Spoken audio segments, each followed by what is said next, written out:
Swans.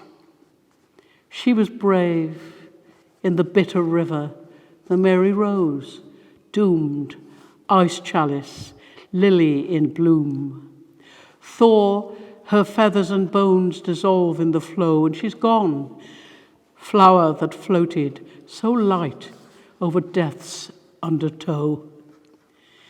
In lengthening light he patrols alone, ferocious on his watery shore, where the nest from last year and the year before has drowned to a dredge of sticks and sludge. In full sail, his body ablaze, bridge over unfenced water. He waits for her. The voice on the phone said, "He doesn't know she's dead. There is nothing to be done." Now love rides the river like a king's ship, all wake and quiver, and I can't tell him it's over. Do you consider yourself a Welsh poet? Oh, yes. Yes. We have two languages in Wales, and although both my parents were Welsh speakers, and my father was a passionate speaking Welshman, my mother thought it was posher to speak English, so she wouldn't speak Welsh to me. But I've learnt it to spite her. But I don't write in Welsh because it's not my mother tongue. I really do think it's important to write in your mother tongue. They say that babies practice words in their head before they actually speak them. And I think that's where poetry is from. Yeah. Before you can actually say a word, it's really important. So this is the poem I wrote for the BBC, 6 bells for the 44 miners killed in the explosion on the 28th of June, 1960. Perhaps a woman hanging out the wash paused, hearing something, a sudden hush, a pulse inside the earth like a blow to the heart, holding in her arms the wet weight of her wedding sheets, his shirts. Perhaps heads lifted from the work of scrubbing steps, hands stilled from wringing rainbows onto slate, while below the town, deep in the pit, a rockfall struck a spark from steel and fired the void, punched through the mine a fist of blazing fire damp. As they died, perhaps a silence before sirens cried, before the people gathered in the street, before she'd finished hanging out her sheets. Perfect. Does gender come into your poetic voice? Do you think that being a woman has affected your writings down through the years? I don't think so. It's funny, I've just had quite an interview with someone about this subject. For a programme for Radio 4, in which 3 women poets were being interviewed, and one of them is very much into, it's all about the menopause and all of that, all that stuff. And I think I don't think I ever gave it a thought. But recently I've read a critical piece of writing about me, which points out something that I've never noticed before, and that is that when I was one of the poets that was sort of getting published and sort of known in Wales, I was the only woman. All the others were men. But I didn't even notice that. Just wrote poetry, that's all. Didn't think much of it. Pebble. Weigh 200 million years in your hand. The mystery of eras. A single syllable pulsing in a pebble. It quivers in your palm like the heartbeat of a hair in its form. With the shindig of ocean, ancient landslips, rockfall, storm, the seas and centuries lapse. Take in your right hand from the evening sky That other sad old stone, the moon. You, earth, pebble, moonstone, held together in the noose of gravity. Feel the beach shift underfoot, the planet turn, all Earth's story in a stone. How often do you write poetry, and what are your working methods? Sorry? How often do you write poetry? Pretty often. I mean, certainly I have a go at least once a week, say, or something will be in my head and I'll start thinking about it. I love what Seamus Heaney said about poetry, that it's the music of what happens. And that is just so good about his poetry, because that's exactly, you can see what he means when you read his poems. I mean, I think it's also true of what I do. You know, I'm sort of look at something and a few words come into my head and they'll stay there or get written down or just hang around till I write something. Obviously, when something vast happens, like what's going on in the world at the moment, then I really need to write. Yeah. I have to write. I wrote a journal. I write in very small writing in tiny little art notebooks. Yeah. Dollar art notebooks. And I'm on diary 54 of those at the moment. And before that, I had other less elegant little books. Yeah. So I've been writing a journal since I was 15 years old. It's probably absolute crap. But I mean, and I don't try and write a literary journal, I just write. Just write like there's a blackbird singing in the garden or something. Yeah. Just the music of what happens can be prose as well as poetry, I think. Yeah. The year's midnight. The flown, the fallen, the golden ones, the deciduous dead, all gone to ground, to dust, to sand, borne on the shoulders of the wind.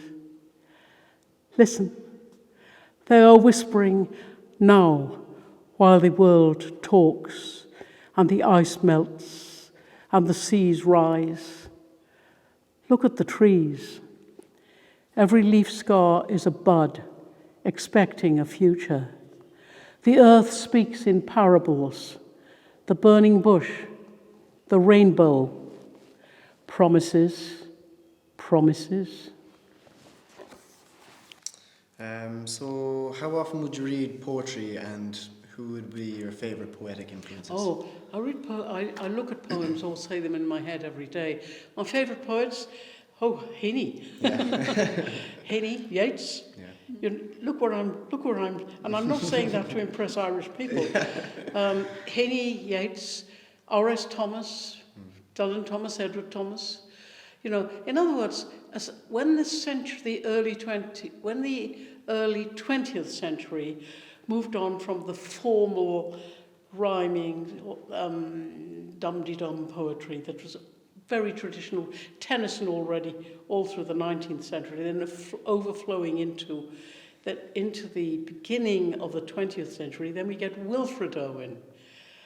It's just a new way of writing. The war poets, Wilfred Owen particularly, and Edward Thomas. Yeah.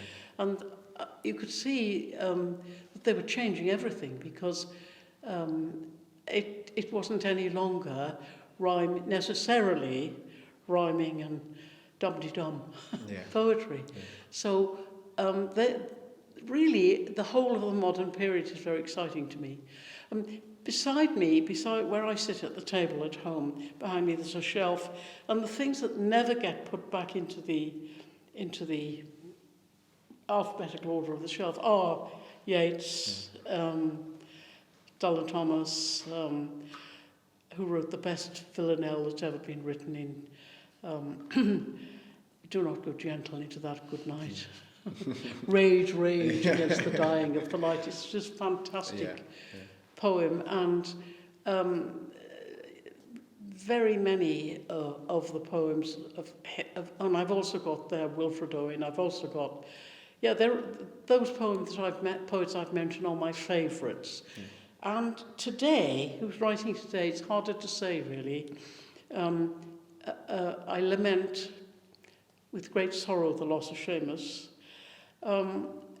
Ted Hughes also died. He's a very fine poet, I think. Fine English poet, despite his name. And I'm not so sure about who's writing at this very minute. I'm not madly in love with anybody yet. Yeah. It's going to take a few years for that. Yes. I must read and listen. Yeah. 17. 175.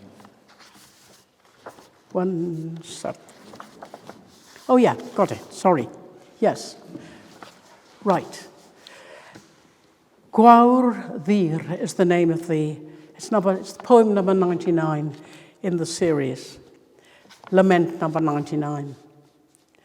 Charging ahead of the 300, he cut down the centre and the wing. Blazing ahead of the finest army, he gave horses from his winter herd. He fed ravens on the fortress wall, though he was no Arthur. Among the strongest in the war, Gwawr Ddur citadel. And that's the first or the earliest reference to Arthur. And it's obvious that Arthur was already legendary. He was no Arthur. In other words, he was a legendary figure. So he's nothing to do with the medieval fancy Arthur or places in Cornwall that like to associate with. This is way up north somewhere and long ago. Yep.